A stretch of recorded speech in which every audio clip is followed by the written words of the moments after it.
In this video, we travel about 16 miles north of Blythe, California to visit a set of geoglyphs known as the Blythe Intaglios. Locating the Intaglios is pretty easy, as there are signs for them right off of US Route 95.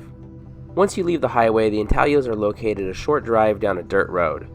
We were easily able to make this drive in a regular two-wheel drive vehicle, though you can park and hike if you don't feel comfortable driving your car on this road. And there are informational signs at the parking lot for the geoglyphs. Now I should mention that if you look at Google Maps, it does list the Intaglios as 1, 2, and 3. You can easily drive to 1 and 2, but you won't be able to get to 3, at least not without some off-roading. From the parking area at Intaglio 1, it's about a 2-minute walk to the actual Intaglios.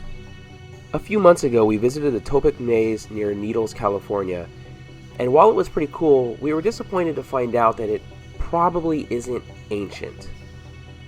But these ones definitely are. It's not known who built them or when they were built, but radiocarbon dating places their age anywhere from 900 BCE to 1200 AD. And as we can see, in addition to the human figure at Intaglio 1, there's also representation of animals. This here is believed to be a mountain lion. Though it does look like a horse, there were no horses in the area when these were created. As impressive as these are, to truly get an appreciation, you have to see them from the air. But luckily I brought my drone with us on this trip. From the air, you can truly get an idea of how massive these are. Those dots you see at the bottom of the figure is us.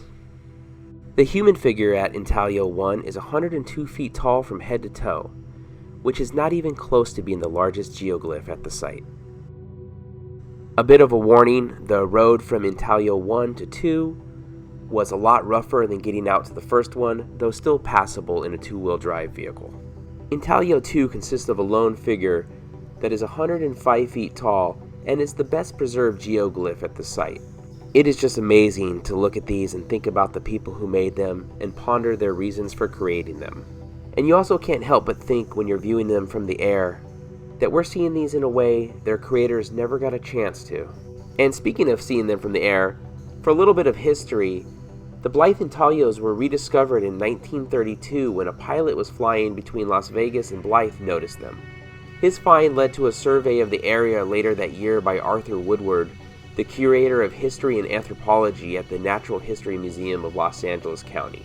And coming into view is Blythe Intaglio number 3, which I mentioned before. You're unable to drive to it, but I was able to fly my drone over it. The human figure at Intaglio number 3 is the largest geoglyph at the site at 171 feet tall from head to toe. There is also another large animal geoglyph at Intaglio number 3, which is thought to be a mountain lion. One thing I did notice at Intaglio number 3, and I wasn't able to find any information on it, and I'm assuming it's unfortunately a recent addition, was this image that looked like a helicopter. I mean, then again, if you look at all the tracks and everything on the ground, it is just completely unbelievable to me that people purposely damage sites like this.